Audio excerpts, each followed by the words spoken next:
Have you ever been watching an anime and thought to yourself, man, I wonder what animation studio produced this show, but I'm just too lazy to look it up? Of course you haven't. Most people probably don't even care what studio makes what, but either way I have a solution to a problem you've never had. Today on the Protagonist channel, if I'm supposed to be the protagonist, I think that assumes that I'm a character in a show.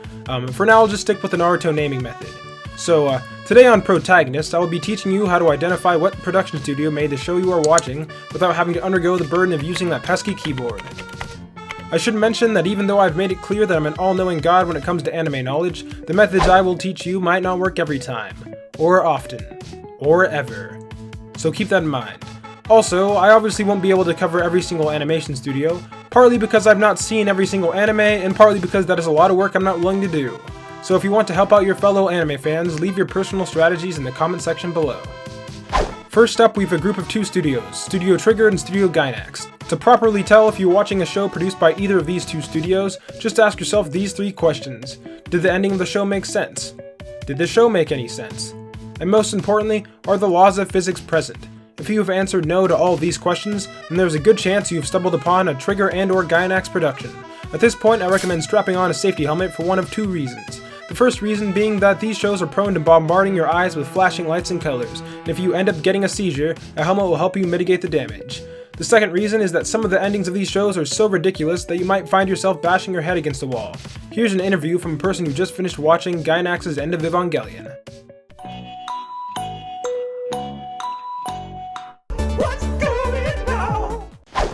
If you are still uncertain about the studio that made the show you are watching, then you can always check to see if the show features innovative animation techniques, such as the use of PowerPoint, Paint, and still frames. Up next we have another group of two studios, which are Studio Pierrot and Toei Animation. Although it would be pretty easy for me to simply say that if you're watching a shonen battle series, then there's a good chance it was made by one of these two studios, but I found an even more conclusive way to verify this. If a manga that you really enjoy is being made into an anime, and somewhere along the way you realize that the anime is complete utter garbage by comparison, then I would first suggest that you determine whether the anime adaptation is as bad as you think it is, or if you are just so attached to the manga that any slight variation from it rustles your jimmies. After you've done that, I recommend that you check again. Are you sure that you aren't over-exaggerating? If the show is as bad as you think it is, then I'm sorry, but the marvelous studios that are Pierrot and Toei Animation have decided that they would like to make a quick buck. It's best that you just forget these adaptations ever existed, because we all know these studios aren't going to let them die. Speaking of great production studios, shows from A1 Pictures might possibly be the easiest to identify. All you need to do is use this character template and see if it looks similar to and/or identical with one of the main characters in the show. It's just that easy. You think I'm joking, and so did I when I initially wrote the script that I'm reading, but I actually decided to verify my claim, and it kinda blows my mind that I've never noticed this. Let's take a look.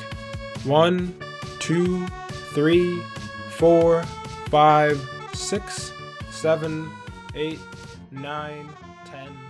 To find out what studio is next, let's ask the spinning wheel that I feel like using because I'm terrible writing transitions.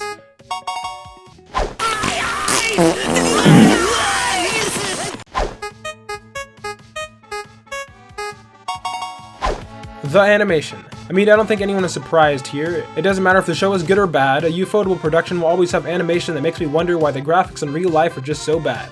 Look at this water. Does your water look this cool? Mine sure doesn't. So instead of helping you identify if a show was made by Studio Ufotable, I will instead show you how I get prepared to watch these shows.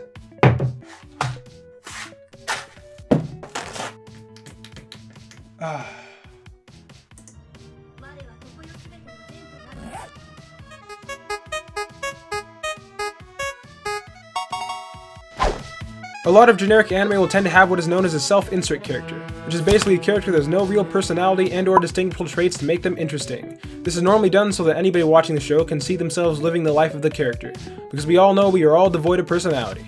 Anyways, the reason I'm bringing this up is because normally these types of characters are used in shows where the main characters live an unrealistically fantasized life, where everything magically goes their way. For some reason, Studio White Fox made the decision to only animate shows that feature the complete opposite of the self-insert character. A character that is so unlucky that you wouldn't even want to be friends with them, just in case you somehow ended up getting some of their bad luck. The signature aspect you are looking for when it comes to White Fox production is the face of pain. The face that shows you have mental scarring so deep that even spoken word poetry can't help relieve your pain. The face that shows that stepping on Legos actually increases your mood. Good times. Good times. Kyoto Animation is one of those studios where it is much easier to tell if you aren't watching a show that is made by them than to tell if you are. If the show isn't set in high school and the main cast doesn't have a lot of moe girls in it, then you can be 90% sure Kyoto Animation wasn't involved. On the downside, if the show is set in high school and it does have moe girls in the cast, well then we've only narrowed down our list to 90% of anime. Luckily, Kyoto Animation is the Ufotable of slice of life, in that their art and animation is top notch. All I can really say without attracting the attention of the police is that Kyoto Animation is really good at drawing teenage girls. So if you're watching a show and the girls look especially good... Oh god, not again. Well, looks like I'm going to have to speed through the last few, so here we go. Does it look like Attack on Titan? Does it look like Attack on Titan? It's Attack on Titan. Is it a mecha? Are you sure you're not watching Gurren Lagann? Well then it's Sunrise. Do people have necks that move on a swivel? Then it's Shaft. If you're watching Pokemon, and or the original Berserk, then it's Ohm Studios. And finally, is it good? Well then it's probably Madhouse. Well, I'm back once again with an irregularly scheduled video that no one asked for. I can't make any promises, mainly because I don't want to take that responsibility, but my next video might be significantly different than the other ones I've made. Or it might not be. I will just have to wait and see what future me decides to do. With that said, if you found this video to be enticing, make sure to backhand that like button, and join the obligatory name for audience to catch my future videos. This has been The Protagonist, and the plot demands that I leave. See you characters later.